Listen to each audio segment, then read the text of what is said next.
పోలవరం పనుల్ని ప్రభుత్వం పరుగులు తీయిస్తోంది. గ్రావిటీ ద్వారా కుడి ఎడమ కాల్వలకు నీరందించేందుకు వీలుగా చేపట్టిన సొరంగాల నిర్మాణం శరవేగంగా సాగుతోంది. స్పిల్వే వెనుక నుంచి కుడివైపుగా రిజర్వాయర్లో నిల్వ ఉండే నీటిని ఈ సొరంగ మార్గాల ద్వారా పోలవరం కుడి కాల్వలోకి మళ్లిస్తారు.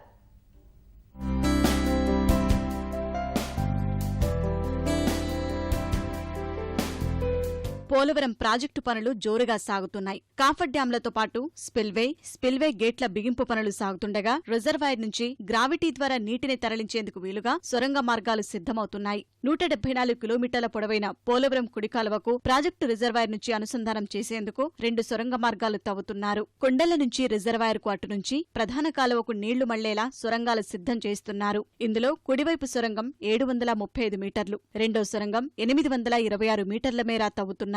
మొత్తం 80 టీఎంసీల నీరు ఈ సొరంగాల ద్వారా కుడి కాలువలోకి మళ్లిస్తారు. మే నాటికి సొరంగం పనులు పూర్తి చేసేలా జలవనరుల శాఖాధికారులు అత్యంత వేగంగా చేపడుతున్నారు. పశ్చిమ గోదావరి జిల్లా పోలవరం వద్ద ప్రారంభం కానున్న కుడి కాలువ 174 కిలోమీటర్లు ప్రయాణించి ప్రకాశం బ్యారేజీకి ఎగువన ఇబ్రహీంపట్నం వద్ద కృష్ణానదికి అనుసంధానమవుతుంది. మార్గమధ్యలో కొవ్వాడ కాలువ, ఎర్రకాలువ, గుండేరు, తమ్మిలేరు, రామిలేరు లాంటి ప్రధాన ప్రవాహ కాలువలను దాటుకుంటూ బొడమేరు నీటి ప్రవాహంలో వచ్చి చేరుతుంది. అక్కడి నుంచి వెలగలేరు డైవర్షన్ రెగ్యులేటర్ ద్వారా విజయవాడలోని కృష్ణానదిలోకి గోదావరి నీరు కలుస్తుంది. కుడి కాలువ నుంచి 80 టీఎంసీలు మళ్లించడం ద్వారా పశ్చిమ గోదావరి, కృష్ణా జిల్లాలోని 3,19,000 ఎకరాలకు సాగునీరు అందనుంది.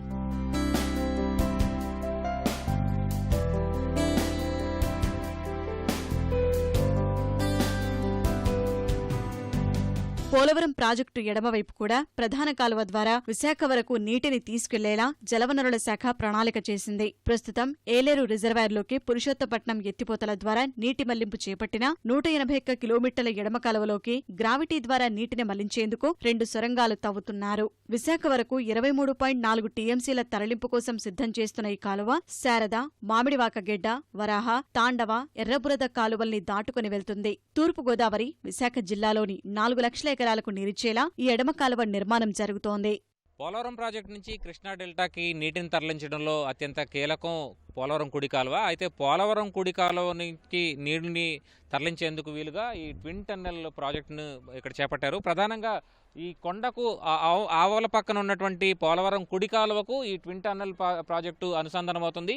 ఈ 2 ట్విన్ టన్నెల్ ద్వారానే నీరు అనేది పోలవరం కుడి కాలువకి ద్వారా ఇబ్రహీంపట్నం నుంచి ప్రకాశం బ్యారేజ్కి వెళ్లే విధంగా ఇక్కడ ప్రణాళిక చేశారు. కెమెరా పర్సన్ కోటేశ్వరతో కలిసి Dhananjay, ETV news, Polavaram project నుంచి.